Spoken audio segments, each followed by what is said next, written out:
how to respond to your fans versus how not to respond to them. Recently, we saw two cases of developers responding to their player base's feedback about the difficulty of their game demos. Capcom with Onimusha Way of the Sword, and Mayeth with Sprawl Zero. Obviously, these are projects with a big difference in budget. The surprise, small-team, niche audience shooter sequel to a game with 1,600 reviews on Steam, compared to a global publisher-backed, hundreds of people at the studio, 5-year production, long-awaited sequel to a beloved 9 million copies selling franchise. But they both put out demos recently that had their fans calling out issues with how easy the games felt. Both studios responded quickly to the feedback in very different ways, and fans presented that feedback in very different ways. In the case of Onimusha, there was chaos. Longtime Onimusha fans upset, or at least very critical, about just how easy it was to mindlessly mash against the 5 different AI types seen in the demo. A demo that offers a difficulty setting clearly saying you should expect a challenging experience that keeps you on your toes, for action game veterans only.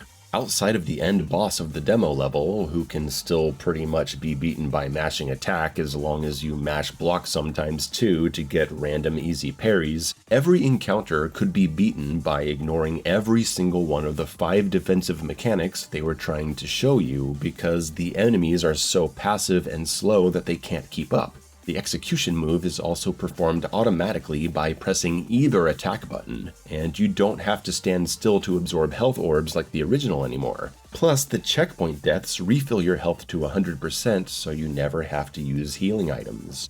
Myself, a new Onimusha fan, I couldn't believe what I was seeing. A major publisher putting out a demo of a game set to come out in 3 months that plays this badly. So badly, it's turning some fans off buying the game entirely. This wasn't just a handful of pissy complainers, it was everywhere, and Capcom had to come out and make a public statement in a video address to deal with the backlash. Personally, I can't remember that ever having happened before for a demo's difficulty. That's how bad this was. Their response was to say 2 things. First, that the demo is just a slice of the early part of the story, and second, that they wanted to show off some of the late-game combat options, so they included them in the demo, and that's why players thought the game was too easy. I don't like to toss around the term gaslighting too much, but yeah, the number of combat options was in no way what made the demo too easy. To the contrary, the weak, stupid AI and the auto executions and the suck to target and the checkpoint system all rolled up together to make the early and supposedly late game options entirely unnecessary to even attempt once. You could literally pass the biggest fight at the end against several enemy types by mashing your foot on the face buttons after having selected the highest difficulty. Look. So to come out and say, hey, it's only the first level and we gave you too many combat options, completely misses the point. We have 5 enemy types that get their asses kicked to random mashing. How many common enemy types can there be? And the other mechanics lead to over-forgiving systems that would still trivialize gameplay even if they made these enemies tougher, which they did not say they would do. The end of their statement says the bosses and the regular Genma will put up a tougher fight. I don't believe them. Oh, that's an interesting take on it. Okay, obviously the bosses will be harder, and obviously there will be more common enemies introduced eventually that will require more attention. But this response doesn't guarantee that the Genma we already saw in the demo will be changed. And since they're gaslighting us about the combat options being the reason the demo was easy, maybe their idea of the Genma, quote, putting up a tougher fight just means it'll be harder to fight them with fewer options, which will not be true. Onimusha comes out in September. It's essentially done. AAA game demos are not for playtesting, they're for convincing you to buy it. So I don't imagine they'll actually be adjusting enemy behaviors or how health works on checkpoint. I could be wrong, I hope I'm wrong, I hope my video yelling about the demo becomes horribly outdated because I value a game being good over me being proved right. I'll take the L, as the younglings say. I'm all about the L maxing on this channel. Now, let's move on to our second case, Sprawl Zero. The conditions are different. Small team, small budget, a director that's present on Twitter so he can interact with the player base and address their concerns personally, a game that's much different than the one before, introducing new mechanics and an entirely different playstyle, and no set release date, though I don't believe it's more than a year away, probably less. This demo does serve dual purposes, unlike Onimusha's. It's convincing you to be interested in the game, but it's also fishing for player feedback to address issues. Within 2 weeks, the demo was updated with a new mantling system, improved AI behaviors, new sound cues, weapon rarity changes, and a significant reduction to the amount of health and adrenaline stims given to the player when they trigger bullet time, making it less of a get-out-of-jail-free card, healing-wise, and making slow motion a more scarce resource to manage.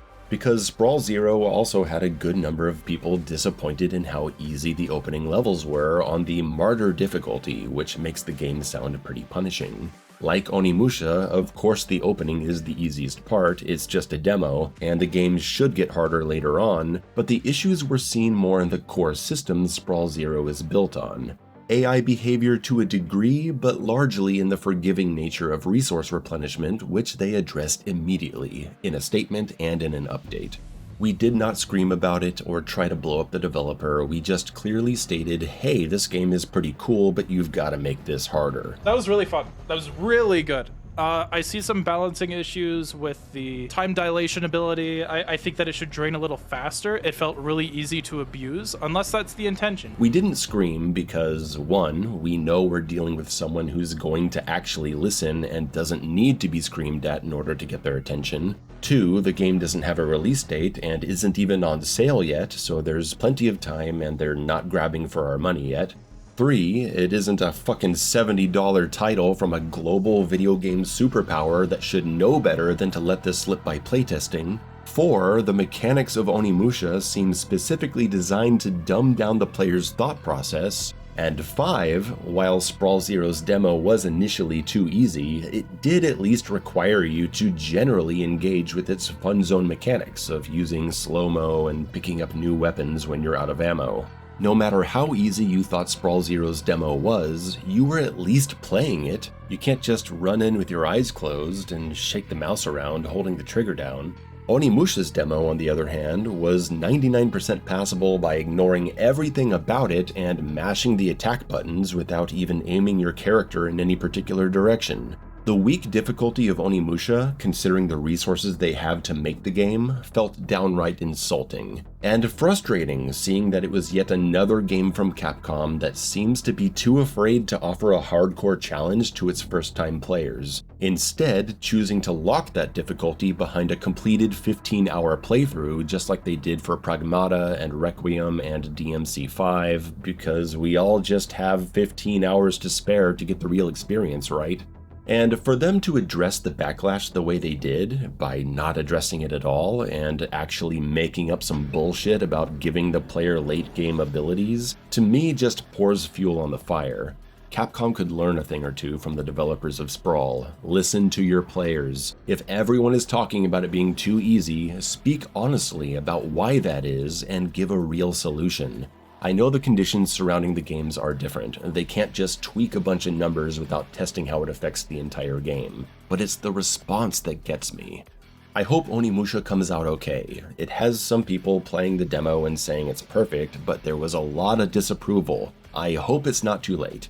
Meanwhile, Sprawl Zero is looking good, feeling good, and I need it now. This video is sponsored by this rum and coke right here.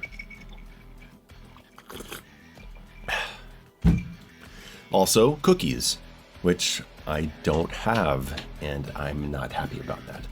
So follow the Steam link below and leave a review for Sprawl Zero's demo, and tell them to send me cookies with a review copy of the game. Oh, I do have cake in the fridge. Right. Damn it, I'm supposed to be on a diet. I've lost weight over the past few months. I'm proud of myself, but you know, I met a Belle for lunch today and there was a cake shop nearby and they have this chocolate cake with almond shavings and Ferrero Rocher candies on top. I only have so much willpower, man. Still gotta knock off those 10 pounds I gained when Doom the Dark Ages came out. And really, I shouldn't be eating cake. I've got this bad stomach inflation going on right now, and I'm taking medicine for it, which is causing my arms to break out in a rash. So I get to choose between taking the medicine and being itchy all over, or not taking the medicine and not being able to sleep because my stomach hurts. Okay, I'm rambling. This video's over. Go Canucks!